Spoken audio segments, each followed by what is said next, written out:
একটু যাও তো, বৌমার গিয়ে বলো যে গান বাজনা বন্ধ করতে, আমার অনেক কষ্ট হইতেছে। কিরে, গান বন্ধ করলি কেন? বৌমা, কি হয়েছে মা?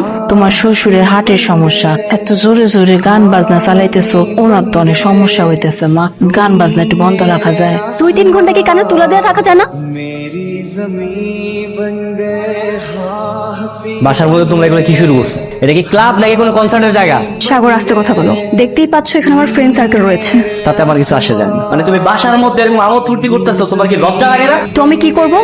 আমি আমার বার্থডে সেলিব্রেট করব না? বার্থডে সেলিব্রেট করবা, বার্থডে কি অন্যভাবে পালন করা যায় না? আপনি কিন্তু শুধু শুধু নিজের উপর রাগ করছেন। এই তুমি একদম চুপ থাকো, চুপচাপ দাঁড়ায় থাকো, নাহলে বাসা থেকে চলে যাও। এভাবে অপমান করলে আত্মসম্মান নিয়ে কেউ দাঁড়াবে না। চল সবাই। আর তোরা কোথায় যাচ্ছিস ওর কথা শুনে? এভাবে বাড়িতে ডেকে অপমান না করলে পারতি তুই।